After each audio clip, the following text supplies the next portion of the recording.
Nous reprenons avec donc Anne-Josse de Terberst, qui est psychanalyste à Bruxelles, à l'AFB donc, et à l'ALI, l'Association lacanienne internationale.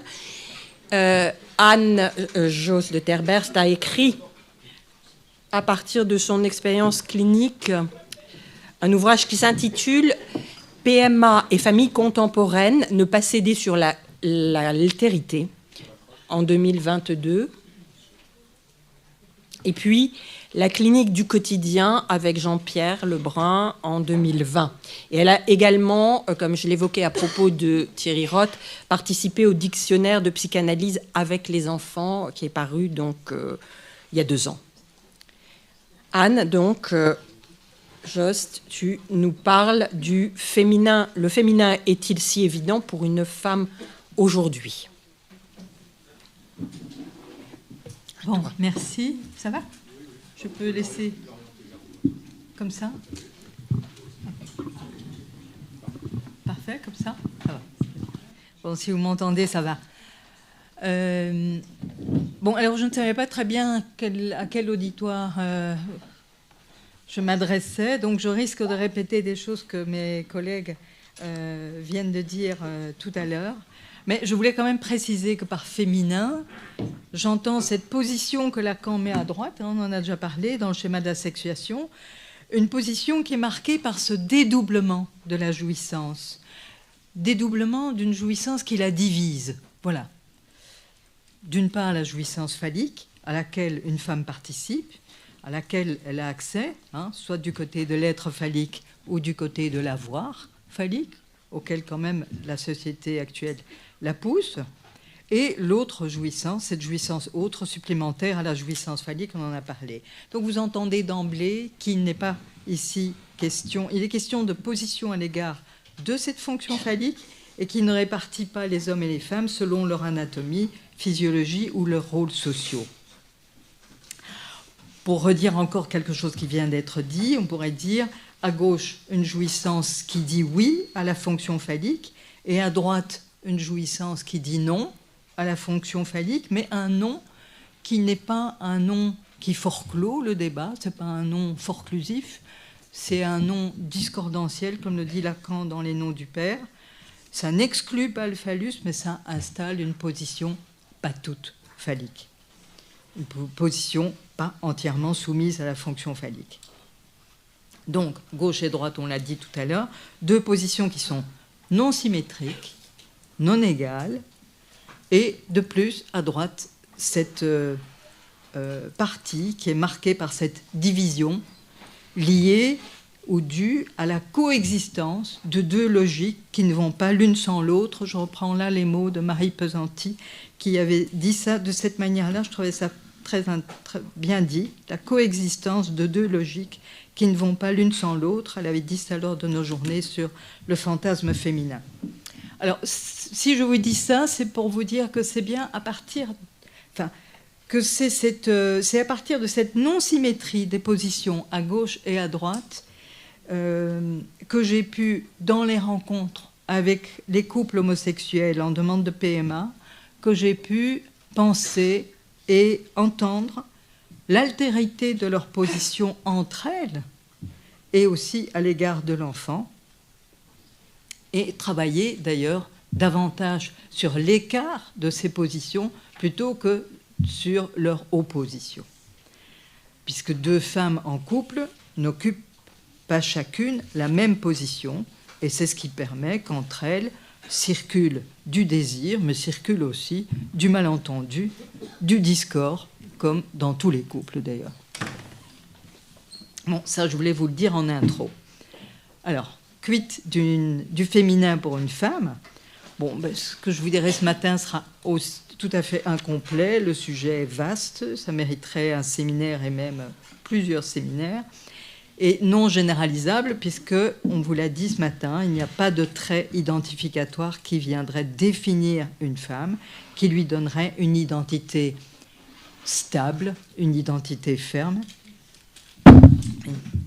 Je pense que voilà, c'est à chaque femme, une par une, que revient de se positionner par rapport à cette question qui n'a pas de recette universelle. Et c'est donc la clinique qui va nous faire entendre le bord singulier de cette question et que nous pouvons relire avec l'apport de Lacan dans ses séminaires. On sait que tout au long de ces séminaires, Lacan va interroger le féminin, mais ces deux séminaires, L'angoisse et Encore, nous offrent ainsi plusieurs axes pour penser, lire et entendre le rapport. Alors, on va peut-être pas dire d'une femme, mais le rapport du par-l'être qui se situe à droite du schéma, à l'objet, au manque et au désir. Lacan, il s'approche ainsi de ce qui relève de l'énigme du féminin, énigme tant pour un homme que pour une femme d'ailleurs, puisqu'il s'agit d'une étrangeté à elle-même. Énigme dont il dira que les femmes elles-mêmes n'en parlent pas beaucoup, pas parce qu'elles ne le veulent pas, mais peut-être parce que cette dimension réelle les traverse et que le réel, il est hors les mots, il est indicible. Énigme dont je vous rappelle qu'en grec, cela signifie un énoncé proposant un sens obscur ou un sens ambigu, dont il faut trouver le sens intentionné. Et alors c'est intéressant parce que dans le dictionnaire, il est dit qu'au XVIIe siècle... C'est juste pour que ce soit plus audible, paraît-il. Pardon. D'accord. Plus près du micro, ok. Au XVIIe siècle, le mot énigme se dit d'une chose difficile à comprendre ou impossible à connaître. Nous pourrions donc dire qu'il s'agit là d'une forme d'irréductibilité à la dimension du sens, et vous entendez donc que ça pointe déjà du côté d'un réel. Alors,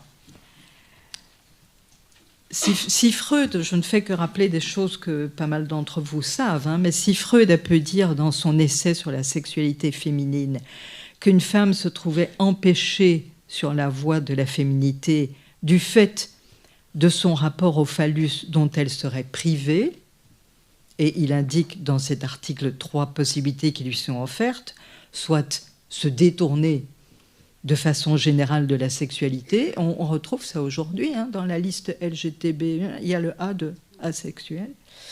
Soit rester campé sur le versant de la masculinité, soit encore faire le choix de la féminité, mais du côté de Freud, ça glisse aussi fort du côté de la maternité.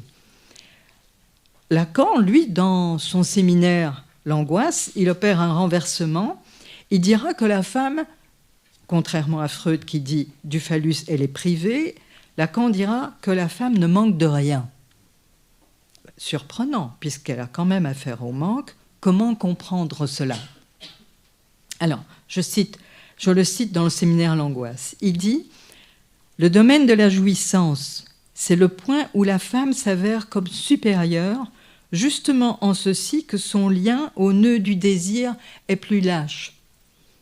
Ce manque, ce signe moins dont est marquée la fonction phallique pour l'homme, qui fait que pour lui, sa liaison à l'objet doit passer par la négativation du phallus, par le complexe de castration, cette nécessité qui est le statut de moins fille pour l'homme, voilà que pour une femme, ce n'est pas un nœud nécessaire.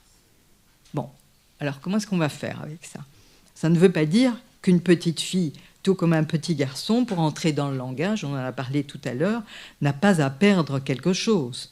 Cette première perte qui lui permet de passer, comme le dit Jean-Pierre Lebrun souvent, du corps à corps au mot à mot. Bon, encore par rapport à cette question de la castration, Lacan écrit à propos de l'assomption de la castration, ça sort des écrits, d'un article qui s'intitule « Du trip de Freud et du désir du psychanalyste », c'est un texte de 64, mais il dit, je le cite, la citation est un peu longue, enfin je le fais quand même, « C'est le fait que la femme doive en passer par la même dialectique, alors que rien ne semble l'y obliger, et lui faut perdre ce qu'elle n'a pas qui nous met la puce à l'oreille, en nous permettant d'articuler que c'est le phallus par défaut qui fait le montant de la dette symbolique. Compte débiteur quand on l'a, et quand on ne l'a pas, créance contestée. Donc moi, j'ai souligné perdre ce qu'elle n'a pas. On entend bien la distinction que Lacan fait du rapport au manque, côté homme, côté femme, ou, disons, le côté masculin ou côté féminin. Je reprends ici le côté féminin. Perdre ce qu'elle n'a pas. Comment est-ce qu'on peut entendre ça? Ce phallus par défaut. Comment est-ce entendable aujourd'hui? Déjà, il y aura à entériner le « elle n'a pas ». Elle n'a pas, ce qui ne semble pas évident dans notre contexte contemporain, où le négatif « elle n'a pas » est entendu comme discriminant et donc objet de combat. Mais ensuite, en suivant Lacan, il lui faut perdre ce qu'elle n'a pas. C'est donc un double mouvement qui est à l'œuvre. On pourrait dire une double négation. Alors, je me suis demandé si on ne pouvait pas faire le lien avec cette double négation qu'on retrouve dans les formules logiques en haut à droite. Alors, comment cette perte, perdre ce qu'elle n'a pas, comment pourra-t-elle se symboliser dans le contexte de notre monde actuel, où cette distinction entre le côté masculin et le côté féminin tente à être effacée, voire abrasée. Pourtant, on le sait, être nommé garçon ou être nommé fille, pour autant qu'on accepte encore d'être nommé garçon ou être nommé fille, ce ne sont pas les mêmes signifiants.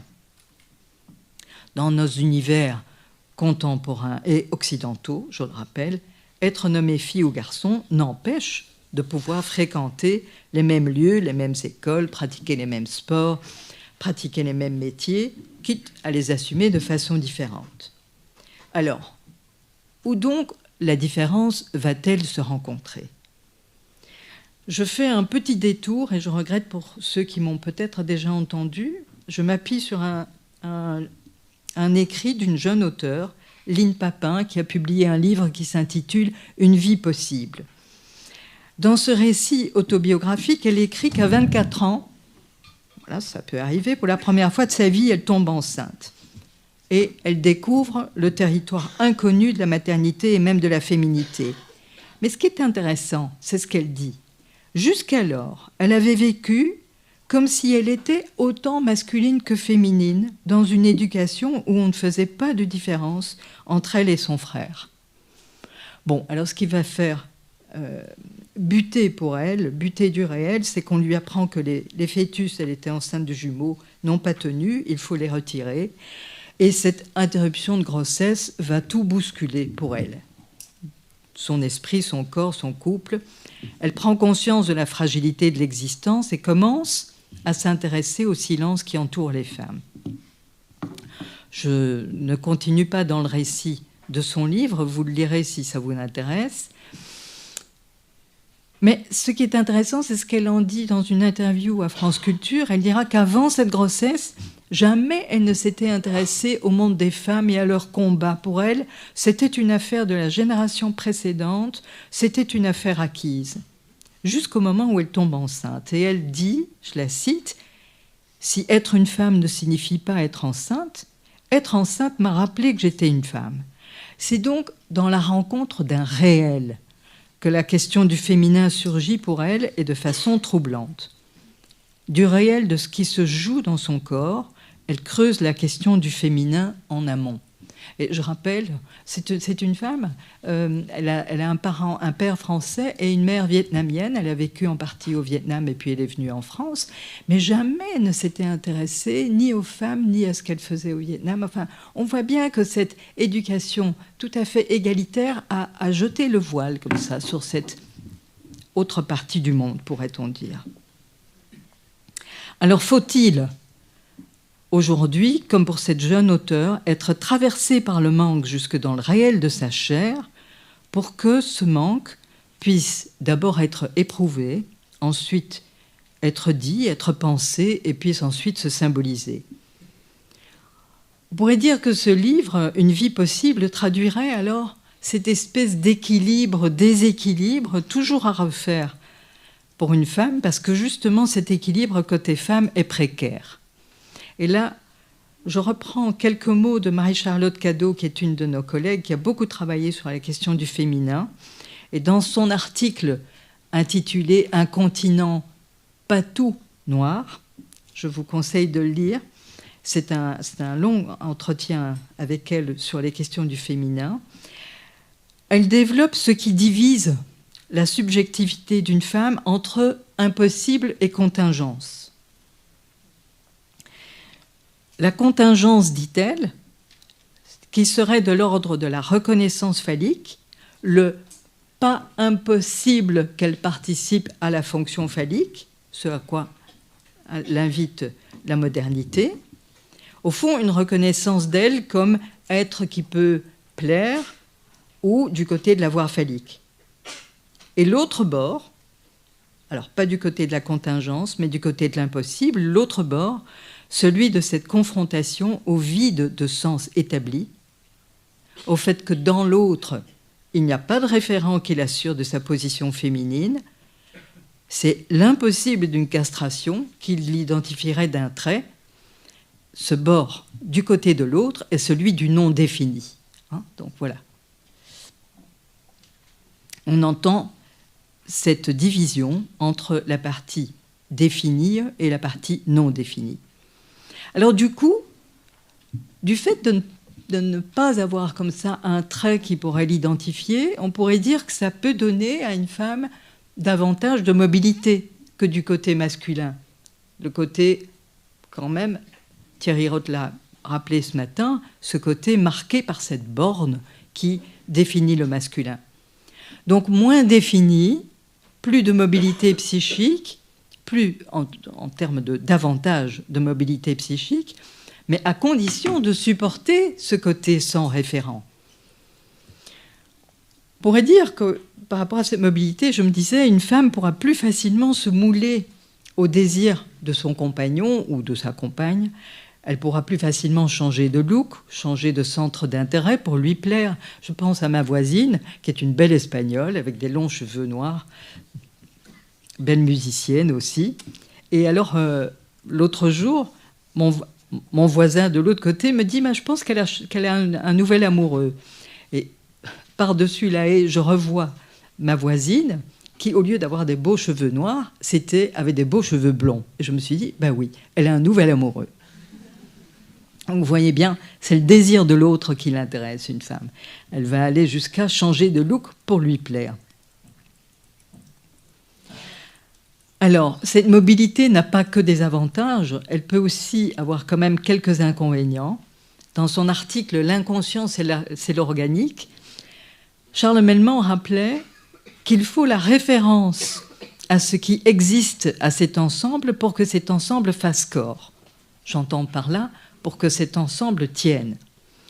Et Melman de poursuivre que du côté féminin, le rapport au corps est organisé sur une forme d'inquiétude.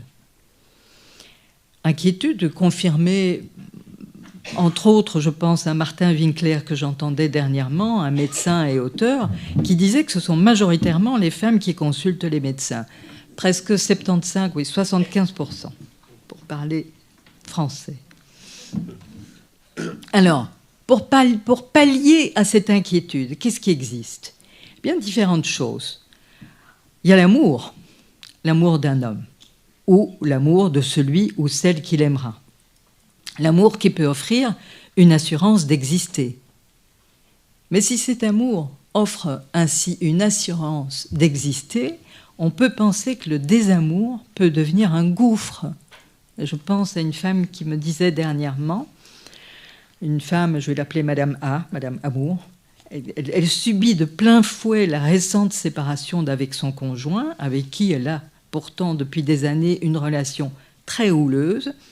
C'est elle-même qui a eu quelques aventures de passage, mais que son homme n'a pas supporté, donc voilà, séparation.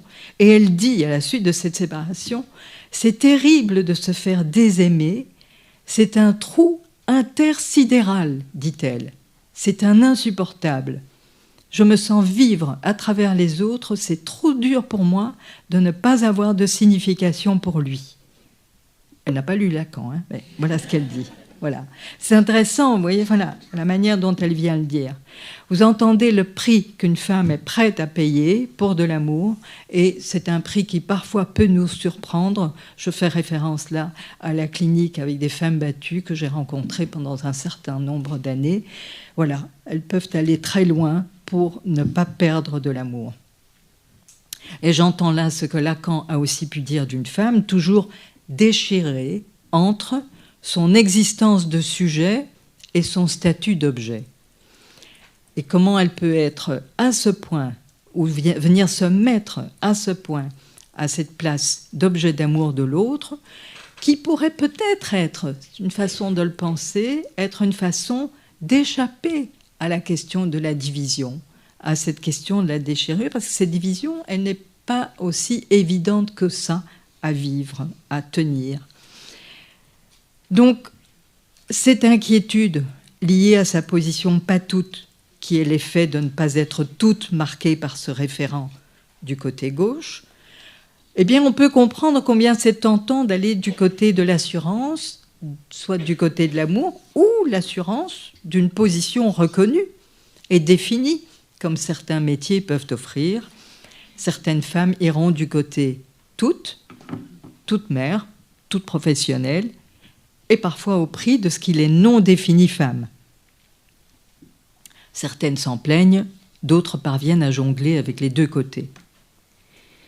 Mais on peut penser que l'engouement pour les discours néo-féministes, et je dis néo-féministes parce qu'il me semble que le discours féministe aujourd'hui n'est pas le même que celui qu'on avait dans les années 70, on pourra peut-être y revenir après. Mais l'engouement pour les discours néo-féministes et les lieux de combat communs qu'on peut écrire comme un, c'est-à-dire qui font ensemble, eh bien, on peut penser que cet engouement est aussi traversé par cette recherche d'assurance. Est-ce que ce ne serait pas pour pallier à cette tension toujours présente entre ces deux bords, à cette impossible synthèse que la pente identitaire est aujourd'hui prévalente? Donc plutôt que de tenir du côté de cette division qui n'est pas évidente, eh bien, on pourrait filer du côté de la pente identitaire. Bon, ça reste une question pas évidente, cette question d'identité. Je crois que c'est une difficulté, elle est de taille, de pouvoir faire entendre que du côté féminin, du côté droit, il n'y a pas de trait un qui fasse ensemble. Parce qu'il ne faudrait pas nier non plus que nombre de mouvements de solidarité féminine ont fait bouger les rangs.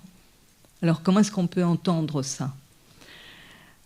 Ces solidarités féminines ont pu faire bouger les rangs socialement et politiquement. Je pense à la solidarité des femmes en Amérique latine et ailleurs face à certaines dictatures. Et je pense aussi à ce qui s'est passé il y a quelques mois en Iran, où le mouvement contestataire a été initié par les femmes, rejointe et soutenu par les hommes. Alors comment faire entendre aujourd'hui que le féminin ne fait pas ensemble, mais est à reprendre dans une logique non comptable, singulière, une par une? Donc comment soutenir ce que Lacan déplie dans le séminaire encore, qu'il n'y a pas de trait qui supporterait l'identité féminine et qu'il n'y a pas de signifiant de l'identité féminine transmissible. Il n'y a pas à attendre, pour une fille, à attendre de sa mère qu'elle lui transmette ce signifiant de l'identité féminine, puisque la mère, elle ne pourrait pas le transmettre, comme le souligne Serge André dans son livre « Que veut une femme ?» Bon, comment traduire cela dans un langage audible aujourd'hui, alors que justement la question identitaire est si sensible? Je fais référence là à un article de Colette Solaire à propos des enjeux psychiques de MeToo. Elle évoque comment la collectivisation actuelle de la parole des femmes a pu avoir un effet libérateur, mais elle y repère aussi le risque d'un retournement contre la parole du sujet. Et je la cite, elle parle du risque que le déchaînement, qu'elle écrit déchaînement, le risque que le déchaînement ne vienne pulvériser la valeur de la parole elle-même, d'en oublier la valeur de l'énonciation. Et elle rappelle que le rapport de la vérité en psychanalyse suppose de découvrir aussi en soi-même le point où la vérité ne peut toute se dire, le point où le sujet qui parle est divisé par sa propre jouissance. Vous voyez, elle revient sur cette division. Il me semble que les discours contemporains de parité sociale viennent embrouiller cette spécificité de la position féminine au risque de venir effacer leur altérité.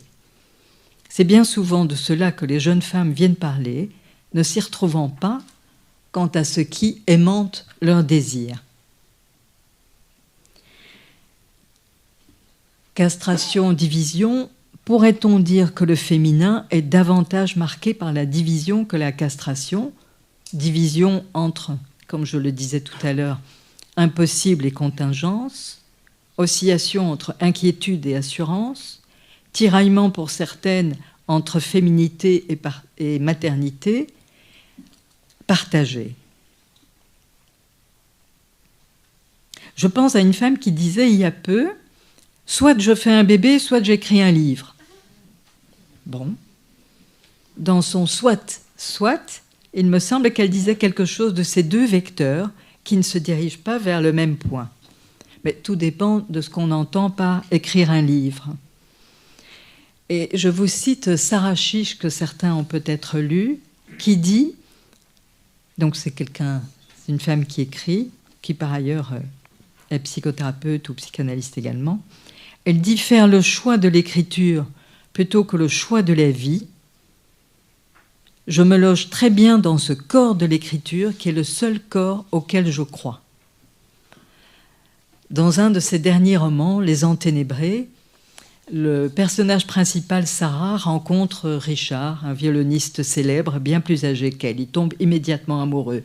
Mais écoutez la manière dont elle écrit. Elle dit « Nos yeux se rencontrent, la pensée me traverse de me défenestrer tout de suite pour nous épargner d'avoir à vivre la joie dévastatrice des années qui viendront. » Voilà, moi, c'est cet excès dans son écriture, ce débordement qui m'a intéressée. Mais c'est encore de l'ordre de l'écriture. Une écriture, je dirais, du côté du patou, qui tente de dire quelque chose de cette jouissance autre, qui est hors sens, hors sexe, qui est une jouissance de l'éprouver dans le corps, ce corps qui pour une femme est dans le réel, une jouissance qui vise le vide, l'absence. C'est d'ailleurs pour ça que Lacan s'est intéressé aux mystiques qui ont pu dire « aimer Dieu parce qu'il n'existe pas ». Alors, voilà, on est quand même renvoyé au vide et à l'absence. Bon, revenons sur Terre. Aujourd'hui, il n'y a pas de mystique, il n'y a plus de mystique, encore que, il faudrait penser ça. La jouissance, ça ne se décide pas, disait Lacan. Une femme, est-ce qu'elle va se laisser déborder par sa jouissance? Une femme, disait l'autre, elle est toujours débordée par ses enfants, par le travail, par la demande de l'autre. Mais qu'elle soit débordée, c'est peut-être dû au fait que le bord, pour elle, ça compte. N'ayant pas la borne de son côté, c'est le bord qui compte. D'où le débordement, que vous pouvez écrire en 2 mots. Le débord-aimant. Voilà, la question des 2 bords. L'autre jour, j'entendais, par rapport à cette jouissance autre, j'entendais une jeune femme me dire qu'elle était assez irritée parce que elle avait été voir un spectacle et tout encore dans l'éprouvé de ce spectacle, elle a un ami qui lui pose une question, qui lui dit « Qu'est-ce que tu en as pensé ?» Eh bien, elle disait « Mais à ce moment-là, moi, je ne pensais rien. Et je n'avais pas envie d'en dire quoi que ce soit. » Elle était d'ailleurs assez irritée par sa question. Et je trouve qu'on entend bien le renoncement à faire pour quitter la question de l'éprouvé et passer du côté d'en dire quelque chose. Bon.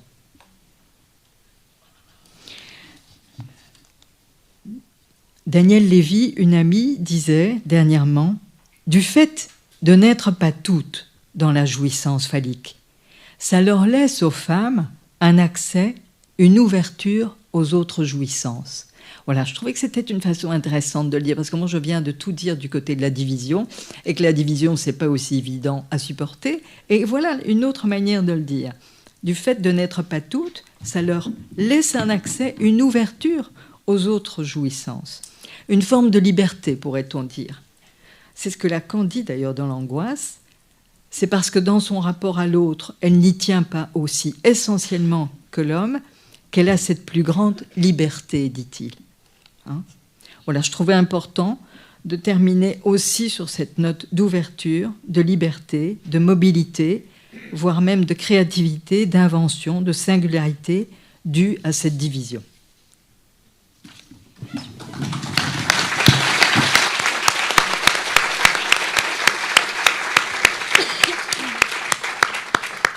Merci beaucoup, Sharon. Oui, si tu veux. Alors, merci Anne pour cet exposé. Où là, c'est particulièrement la question du féminin qui a été interrogée. Et je trouve ça intéressant parce que ça mène justement à nous demander si, dans cette clinique contemporaine à laquelle on a affaire aujourd'hui, on peut distinguer, disons, différentes modalités d'expression symptomatique selon qu'on se situe côté homme ou côté droit du tableau de la sexuation. Et je pense que, enfin, voilà, que c'est le cas. Et d'ailleurs, ça fait écho à ce que disait tout à l'heure voilà, cette collègue, en constatant, sauf erreur de ma part, mais que finalement, du côté des revendications transgenres, il y a majoritairement des femmes. Voilà.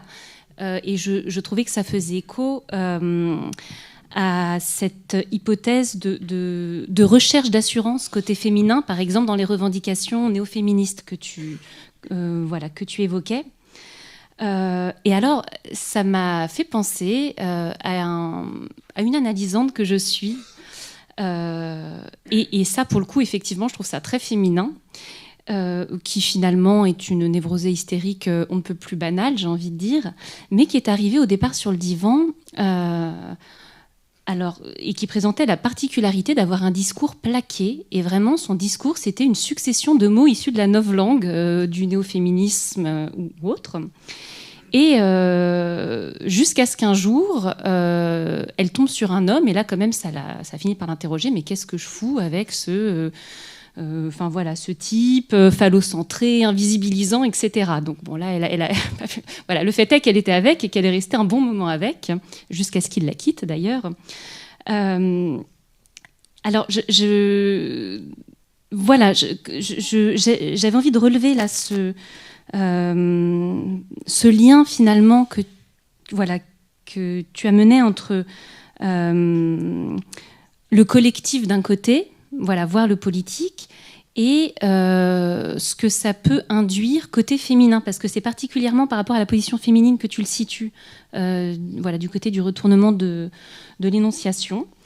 Et donc, je me demandais si tu partageais le fait que quand même, côté féminin, dans la clinique contemporaine, il y avait peut-être, une fois encore, alors c'est difficile d'en parler comme ça, parce que c'est pas forcément un homme et une femme, on l'a dit, mais enfin, on a aussi dit que quand même, jusqu'à il n'y a pas si longtemps, disons côté homme du tableau, on avait quand même ce qu'on pouvait appeler autrefois, sans lever les foules, des hommes, et côté droit des femmes. Est-ce que tu dirais qu'il y a une différence aujourd'hui dans les modalités d'expression, selon qu'on est un homme ou une femme, en fait ? Je ne pourrais pas généraliser, mais ce que je rencontre aujourd'hui et qui me fait difficulté, c'est peut-être de ça que je peux parler, ce qui me fait difficulté, ce sont des jeunes femmes très prises par le discours idéologique paritaire, wokiste, égalitaire, etc. Enfin, voilà. Et pour qui faire entendre quelque chose, même de la différenciation subjective, au-delà même de la question masculin-féminin, est compliqué. Voilà. C'est avec ça que je suis en difficulté. Et peut-être que c'est autour de ça qu'on devrait davantage travailler. Hein. C'est-à-dire de faire entendre quelque chose aussi, peut-être, du côté divisé. Parce qu'au fond, je me disais tout à l'heure, en entendant Jean-Pierre par rapport à cette société d'individus, on pourrait dire que du côté droit, c'est dividu. C'est pas individu, c'est pas indivisé, c'est divisé. Et alors, comment est-ce qu'on va faire ? Et il y a plutôt un un engouement pour filer, en effet, comme disait Claude Noël Pickman, du côté gauche, du côté d'un lieu d'assurance. Et donc, comment comment soutenir la non-assurance, quand même, cette division côté droit. Voilà, c'est une question. Oui, alors, excuse-moi, je me permets de rebondir parce que tu as aussi évoqué, ça aussi, ça m'a intéressée parce que ça a également fait quoi à ma clinique, donc, dont j'ai déjà pu parler dans certains lieux par rapport aux personnes dites radicalisées. C'est la manière dont, alors, comment, ça c'est une question que j'ai aussi pu déjà poser, donc la manière dont la rencontre avec un réel peut venir amener un sujet à finalement, je veux dire comme ça, se positionner dans sa structure, voilà, de manière franche.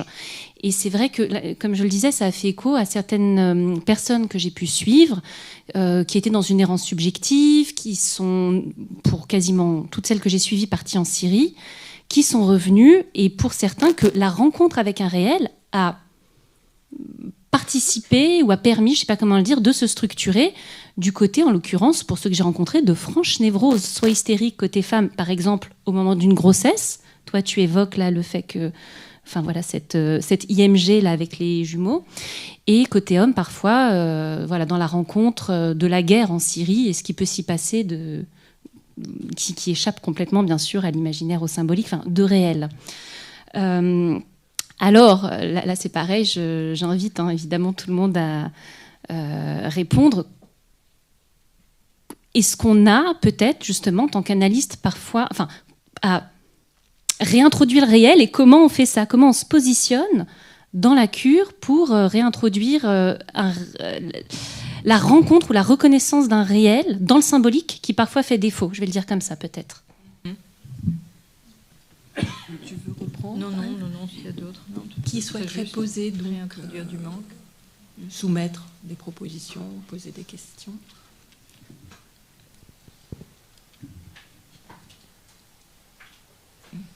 Oui.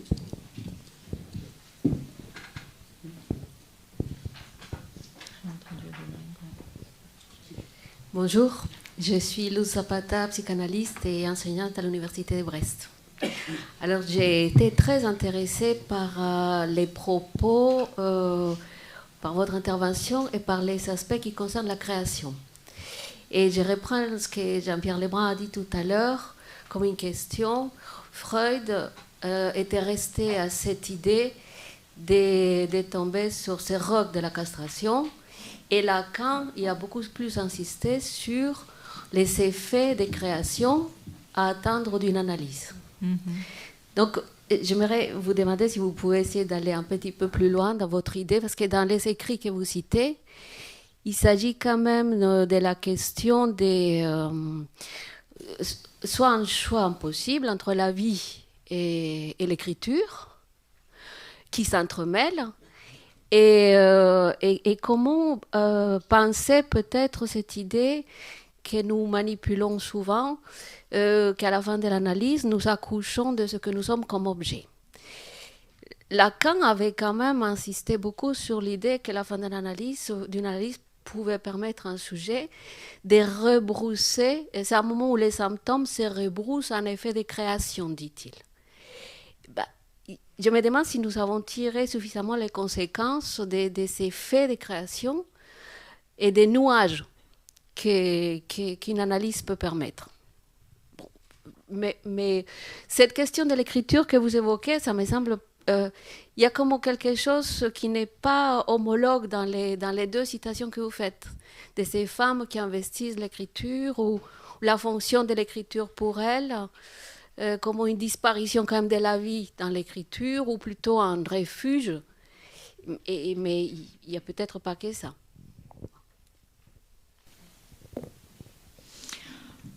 Je ne sais pas si je peux répondre à ça, mais ce que vous dites me fait penser à le travail de la cure, à quelque chose que j'avais écrit il y a un certain temps, la question de... Vous savez, quand Lacan parle de la question des discours, comment la cure peut permettre de sortir de la revendication, mais alors on serait dans le discours hystérique, pour passer du côté du discours analytique, qui est quand même un discours qui ouvre sur du nouveau possible. Voilà. Alors je mettrai la création du côté du nouveau possible. Voilà. Ça peut être ça peut être une nouvelle rencontre, ça peut être, enfin voilà. Hein. Il parle de nouveaux signifiants. Hein, et voilà. Je crois que c'est de ce côté-là. Voilà.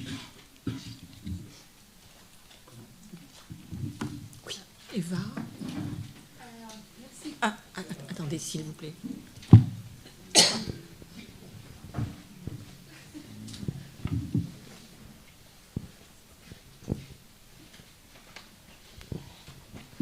Merci pour votre contribution et aussi des contributions avant.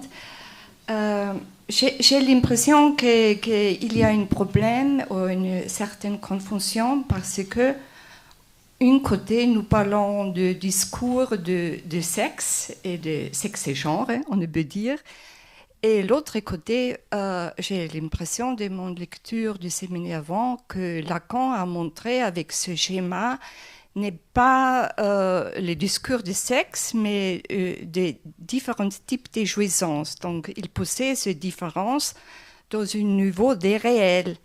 Et ce réel permet de différentes formes d'identification de jouissance, comme dans des scènes primitives peut-être. Et voilà, et j'ai l'impression qu'il faut bien différencier ces deux niveaux des relations à la sexe, ou la sexuation. Et l'autre, il était un autre point que j'étais un peu des problèmes de l'interprétation de Madame Avant, qui est votre épouse, j'ai entendu, que j'étais l'impression que ce côté féminin était évalué dans une forme problématique pour la psychanalyse, et que c'est peut-être important, c'est l'autre côté, ce sont des côtés gauche. Et moi, envers, je pense que ce schéma de jouissance féminine est très important pour la psychanalyse parce qu'elle possède la position de objet A, où c'est nécessaire de trouver une symbolisation comme dans le jeu de Freud chez Forta. Et donc, pour moi, c'est très important de faire un lien entre ce côté de trouver une place et une position, une mise en scène pour l'objet A, et après lien ça avec le phallus et des traits uniques ou des signifiants. Donc, merci. Tu veux répondre? Ça concerne ton intervention autant que la mienne. Non, à notre collègue de Nice. non, on peut laisser la parole à la salle. C'est une autre. Bon, Avant qu'on merci s'arrête. beaucoup. Oui, venez devant. Peut-être qu'il faudrait revenir sur cette question d'objet quand même. Ouais. Ouais. On le verra cet après-midi, je crois qu'il y a une grande discussion.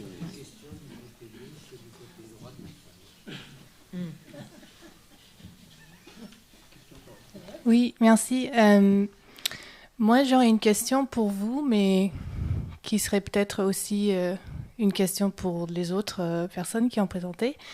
Et c'est parce qu'on a parlé un peu du lien social, mais quand même, la question, ça serait d'où vient cette demande de jouissance sans entrave, c'est-à-dire d'où vient cette idéologie, cette politique identitaire, etc., que, bon, moi aussi, je suis totalement d'accord que c'est pas une bonne chose, mais quand même, moi, je pense notamment entre le séminaire 10 et le séminaire 20, il y a cette rencontre avec Lacan qui fait avec la pensée de Marx. Et quand il va parler de cette demande pour une jouissance sans entrave, il va parler de 68, etc. Mais il va noter aussi qu'il va parler du capitalisme. Et il va noter qu'il y a cette homologie entre le plus de jouir ou plus de jouir et le plus-value. Et ça, je pense qu'on ne peut pas éviter de parler de ça. Pourquoi est-ce qu'on veut jouir tout le temps? Peut-être parce que c'est ça qui est demandé de nous. Parce qu'on vit sous le capitalisme.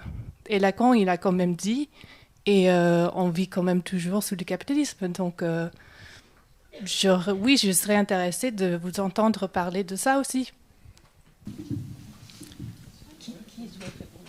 Jean-Pierre Stéphane peut-être ensuite Jean-Pierre. Vas-y, Stéphane. Je pense que il y a beaucoup de justesse dans votre remarque. C'est vrai qu'une des difficultés de l'époque c'est le fait que prévaut un type de... alors, c'est pas tout à fait un lien social, parce que justement, c'est un lien social qui, comme disait Lacan, se consume, c'est-à-dire qui ne tient pas lui-même.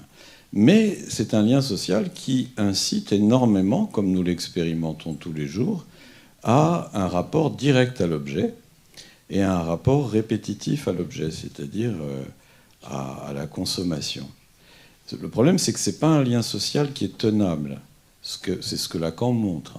Quand il parle du discours capitaliste, il montre que ce n'est pas tenable. Donc ça pose la question du malaise dans la civilisation aujourd'hui, c'est-à-dire qu'en est-il de notre situation dans un type de rapport à l'autre et à l'objet qui n'est pas tenable, c'est-à-dire qui conduit à une consommation impossible. Donc c'est une très bonne question que vous posez, Jean-Pierre. Oui, j'ajouterais simplement plus que c'est l'offre du marché qui change la donne. C'est aussi l'économie libérale et son offre qui fait que du coup, l'objet n'est plus présenté comme quelque chose dont il s'agit fondamentalement de faire le deuil au profit d'un semblant d'objet, mais qu'au contraire, il est là en chair et en os, si on peut dire, tout le temps présent. Et c'est pour ça que je rejoins d'ailleurs la question que tu me posais, Mathilde, tout à l'heure, parce que cette affaire de jouissance de l'autre, dans les deux sens, me semble être la problématique psychique individuelle qui va ne plus trouver son issue à cause de la jouissance de l'objet. Enfin, elle va glisser de ce côté-là, et donc du coup, il y a cette distinction qui ne doit quasi plus être opérée. Et ça laisse, du coup, on reste en deçà du phallique, du coup, avec tout ce que ça impose. Mais je pense que vous avez tout à fait raison, effectivement, d'indiquer qu'on ne peut pas oublier que nous sommes pris dans une économie néolibérale et que celle-là vient vraiment subvertir la question du deuil de l'objet.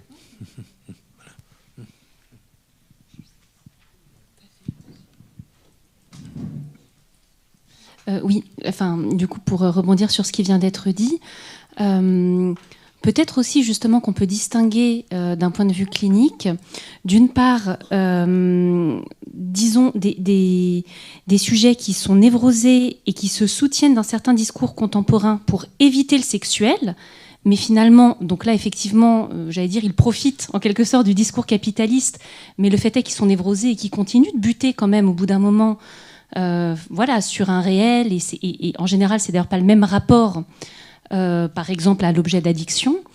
D'une autre clinique, là peut-être plus inédite, qui effectivement relèverait, pourquoi pas, d'une jouissance de l'autre, et là pour le coup en deçà du phallique.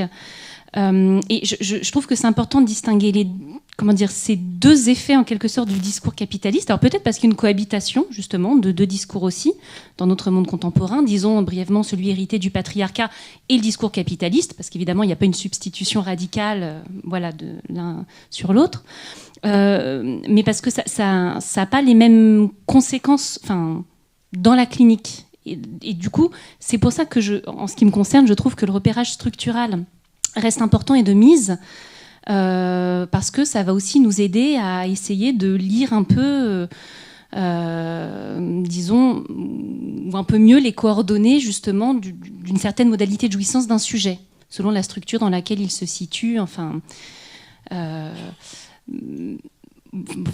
voilà. Merci Mathilde. Non, pas ça. Peut-être juste un tout petit mot qui suit un peu les deux interventions. Il est clair que, pour prendre la clinique des toxicomanes, sur laquelle j'ai pas mal travaillé, il n'y a pas plus capitaliste qu'un toxicomane. C'est-à-dire qu'il doit augmenter les doses régulièrement, il faut que la consommation augmente, et Je rappelle, je l'ai rappelé il y a quelques jours dans un autre lieu, que quand Charles Melman a parlé de nouvelle économie psychique, il a mis les toxicomanes comme le paradigme de cette nouvelle économie psychique. C'est à partir d'eux qu'il a commencé à en parler même. C'est-à-dire des sujets en lien direct avec un objet, une jouissance illimitée, etc. etc. Donc il y a un lien entre tout ça, entre le discours du capitaliste et le règne de l'objet et le règne de la jouissance, évidemment. Et la suppression des choses de l'amour. Françoise. Oui, Françoise. Oui. Françoise. Non, tu voulais... Juste un mot. Et la suppression par le discours capitaliste des choses de l'amour. C'est-à-dire en grec. Bon. Oui, c'est vrai. Oui. Qui souhaite encore intervenir? Oui. Allez-y. Oui, voilà. Merci. Oui, Monsieur Roth, quand vous dites que chez les toxicomanes, il y a une augmentation progressive, il y a aussi des personnes, de rares personnes que je reçois, qui disent qu'en fait, elles prévoient le temps et l'instant où elles vont prendre de la cocaïne, par exemple, et que cette cocaïne l'amène pour une personne en particulier à une fraternité, et qu'après, elle s'en passe, et qu'elle peut refixer 3 semaines après, par exemple, une autre fête avec d'autres personnes. Et avec cette cocaïne, elle se retrouve un peu comme un enfant, hein, quelque part, une fraternité. Donc, que faire de ce genre d'addictions qui ne sont pas, peut-être pas de la toxicomanie qui va de pire en pire et dont elles ne peuvent s'échapper. C'est une programmation d'une fête où la cocaïne serait un retour quelque part à l'enfance désinhibée. Est-ce qu'on peut parler là de la jouissance de l'autre?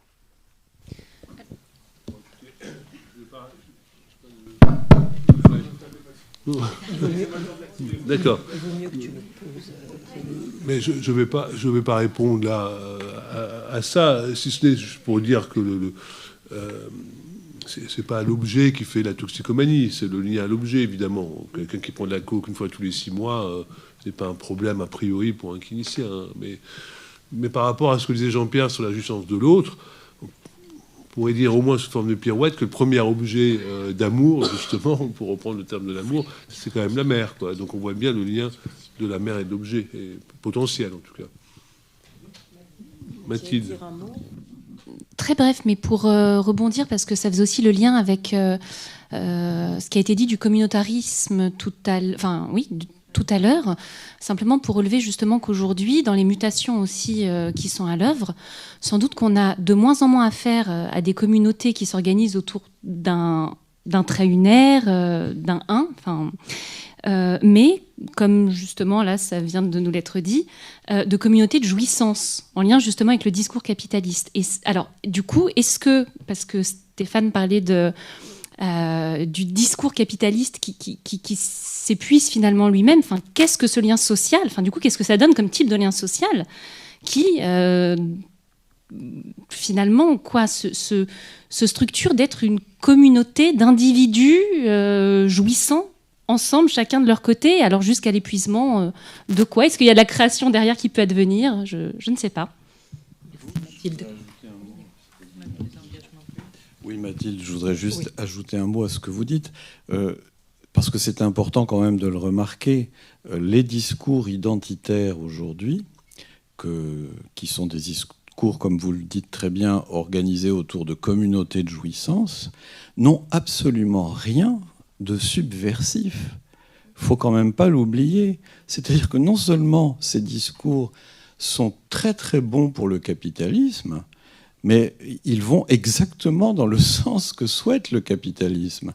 Donc il faudrait tout de même réaliser que ça n'a strictement rien de subversif, ces discours-là. Au contraire, ça va dans le sens de l'ordre le plus féroce de ce règne de la jouissance et de ces communautés de jouissance. Voilà. C'est peut-être pas mal de le rappeler. C'est vous qui me le permettez, Mathilde. Merci beaucoup, Stéphane. Alors, nous allons peut-être vous vouliez... Oui, allons-y, très bien. Oui. Une question encore pour ce matin.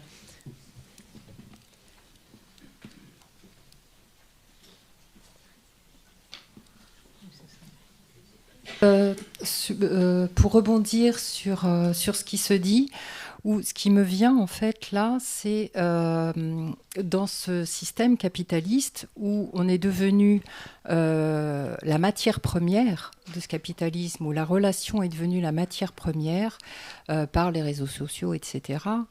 Et du coup, on est peut-être là à l'aube des fruits de cette constituée aussi matière première qui n'est plus tout à fait, à mon sens, peut-être en tous les cas, sous le même joug que d'être dans juste un discours du capitalisme. Mais finalement, est-ce que ça ne participe pas à ce changement de paradigme, cette innovation d'avoir, à un moment donné, et qui vaut toujours, d'être cette matière première dans le capitalisme? C'est juste pour vous interroger. Quand vous dites cette matière première, est-ce que on pourrait le reformuler en disant faire du sujet un objet? Mais absolument, les réseaux sociaux, etc., fait que la relation est devenue la matière première qui fait tourner une forme de capitalisme. Oui. Ben, on pourra peut-être poursuivre tout ça cet après-midi. Voilà.